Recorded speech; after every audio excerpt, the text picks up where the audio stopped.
The text messages had been sitting in a sealed evidence box in the Southern District of New York for 18 months. They were part of the discovery material from Rudy Giuliani's defamation trial, part of the 47,000 pages of communications his lawyers had been forced to turn over after losing a sanctions motion. Most of those pages would never be seen by the public.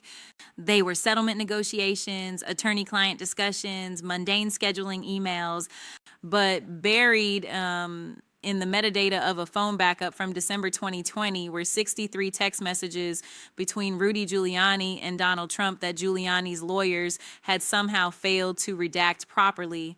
Representative Jasmine Crockett had obtained them through a FOIA request filed 14 months earlier. She had been waiting for the right moment to use them. That moment arrived on March 25th, 2026, when she was invited to appear on MSNBC's primetime slot opposite Steve Bannon, who had spent the previous week claiming that the 2020 election fraud narrative had been vindicated by history and that Trump had been proven right about everything. The show's format was supposed to be a debate. Crockett versus Bannon, moderated by Ari Melber, discussing whether Trump's legal troubles represented political persecution or legitimate accountability. Bannon had accepted the invitation enthusiastically. He loved these confrontations. He was good at them. His strategy was always the same: talk over the opponent, flood the zone with conspiracy theories, declare victory, and walk away before anyone could fact check him. He had done it successfully for years. What Bannon did not know was that Jasmine Crockett had brought a burgundy leather portfolio to the studio that contained printed copies of those 63 text messages organized chronologically with yellow highlighting on the most relevant passages. She had memorized the key quotes. She had rehearsed the reveal, and she had structured her entire appearance around a single objective: get Bannon to defend Giuliani's claims about election fraud, then prove those claims were lies using Giuliani's own words. The segment began exactly as MSNBC's audience expected. Split screen, Bannon on the left in his trademark black shirt layered over another black shirt, unshaven, looking like he had just rolled out of a bunker, and Crockett on the right in a navy suit with minimal jewelry, seated in a studio chair with the burgundy portfolio closed on her lap. Melber introduced the topic, Trump's mounting legal troubles and whether they represented political weaponization, and gave Bannon the first word. Bannon launched immediately into his prepared monologue, his voice gravelly and rapid fire. What we're seeing is the complete collapse of the rule of law in this country. You have a Justice Department that has been turned into a political weapon against the leading candidate for president. You have prosecutors in New York, in Georgia, in D.C., all coordinating to take down one man because the establishment is terrified of him. And why are they terrified? Because Trump exposed the truth about 2020. He exposed the fraud, the irregularities, the coordinated effort to steal an election. Rudy Giuliani laid it all out. The evidence was overwhelming. But instead of investigating, they prosecuted the people who dared to tell the truth. He barely paused for breath, barreling forward. And so now Rudy's facing bankruptcy, Trump's facing 91 criminal charges, and the American people are watching a political persecution that would make Stalin blush. This is what happens in banana republics, not constitutional democracies. And Melber turned to Crockett. Congresswoman, your response? Crockett let a moment of silence pass. She did not rush to fill the space. When she spoke, her voice was calm, almost conversational. Steve, you just said that Rudy Giuliani laid out overwhelming evidence of election fraud. I'd like to focus on that claim specifically because I think the American people deserve to know what Rudy Giuliani actually said when he wasn't on camera. Bannon's face registered brief confusion, then returned to his default expression of combative certainty. Rudy said it in court. He said it in press conferences. He said it in sworn affidavits. He never said it in court, Crockett interrupted quietly. In fact, when Rudy Giuliani appeared before federal judges, he explicitly stated that his cases were not alleging fraud. But let's not debate what he said publicly. Let's talk about what he said privately. She opened the portfolio with deliberate care. The camera caught a glimpse of printed text messages, the blue and gray message bubbles clearly visible even from a distance. Bannon's eyes narrowed. What is that? He asked, "These are text messages between Rudy Giuliani and Donald Trump from December 2020, Crockett said. But they were produced as evidence in Giuliani's defamation trial. His lawyers failed to properly redact them. I obtained them through FOIA. And they tell a very different story than the one you just told America. So she pulled out the first page and held it so the camera could see the highlighted sections. December 4th, 2020. Rudy Giuliani texts Trump, the Dominion stuff isn't holding up. Our IT guy looked at the code. No evidence of manipulation. We need to pivot to other arguments." The studio went completely silent. Bannon's mouth opened slightly, then closed. Crockett continued, her voice still even. December 6, 2020. Trump responds, "Don't care if it holds up. Just need to make them disprove it. Keep pushing Dominion." Giuliani replies, "Understood. We'll keep it in the media narrative." She set that page down and pulled another. December 10th, 2020. Giuliani to Trump, "Sidney Powell is making claims we can't back up. The Georgia numbers she's citing are wrong. Recount confirmed Biden won." Trump responds, "Let her keep talking. Makes people think something happened even if we can't prove it." Bannon found his voice, but it had lost its confident edge. Those texts could be taken out of context. There are 63 messages in this thread, Crockett said. "Would you like me to provide more context?" She pulled a third page without waiting for an answer. December 14th, 2020.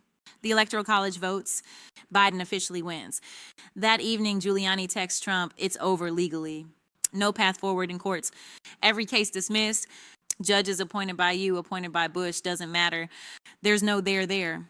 Trump responds, "We don't need courts. We need Congress to object. Keep the fraud narrative alive until January 6th. Crockett looked up from the page directly into the camera. "Steve, you just told millions of people that Rudy Giuliani laid out overwhelming evidence of election fraud. But in private, on December 14th, 2020, Rudy Giuliani told Donald Trump that there was no there. His words, not mine." Bannon's face had gone red.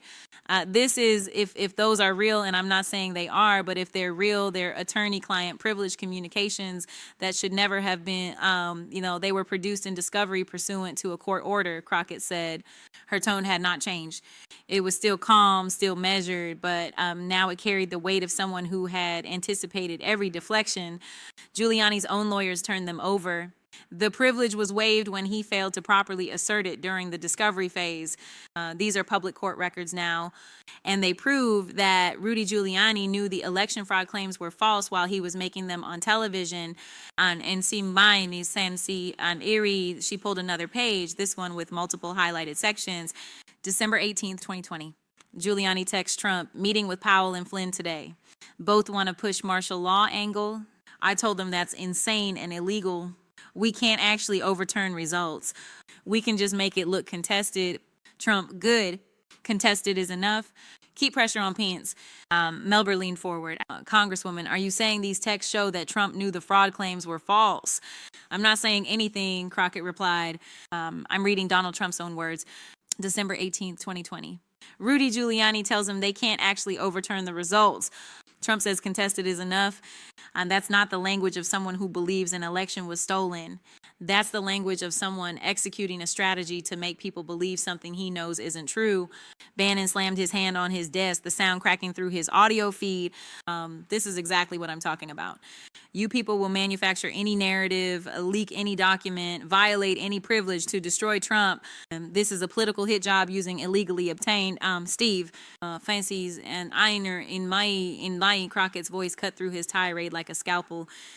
These messages were obtained legally through the discovery process in a defamation case that Rudy Giuliani lost. He lost because he lied about 2 election workers, destroyed their lives, and couldn't prove a single claim he made. The jury awarded those women $148 million. That wasn't a political hit job. That was accountability. She pulled another page. December 28th, 2020. Giuliani to Trump, Eastman's memo is legally nonsense. Pence has no constitutional authority to reject electors. Every scholar we've consulted says the same thing. This plan doesn't work. Trump responds, doesn't matter if it works. Matters if it creates enough chaos that we have leverage. The studio had gone absolutely silent. Bannon sat frozen on his side of the split screen, his mouth slightly open, his eyes locked on the pages Crockett held. Melber looked stunned. The control room had apparently decided to let this play out without commercial interruption. Crockett continued, her voice dropping even quieter. January 4th, 2026, 2 days before January 6th, Giuliani texts Trump, the rally is getting out of hand. Organizers are talking about marching to Capitol. Secret Service says they can't secure that. We should tell people to stay peaceful and go home after speeches. Trump responds, and this is important, so I'm going to read it exactly as he typed it. Let them march. Pence needs to see how many people are angry. He'll fold if he thinks there will be consequences. She set the page down and looked directly into the camera, her expression grave. On January 4th, 2021, Donald Trump was told by his personal attorney that the march to the Capitol couldn't be secured by Secret Service. His response was to let it happen anyway because Mike Pence needed to see consequences. 2 days later, a mob broke into the Capitol chanting, "Hang Mike Pence." Bannon's voice, when he finally found it, was strangled. You're taking messages and building a conspiracy theory that, no, I'm not building anything, Crockett said. I'm reading text messages. Your words, not mine. You said Rudy Giuliani laid out overwhelming evidence of fraud. These messages prove he told Trump privately there was no evidence while pushing the narrative publicly. That's not a conspiracy theory. That's conspiracy to defraud. And it's documented in their own words.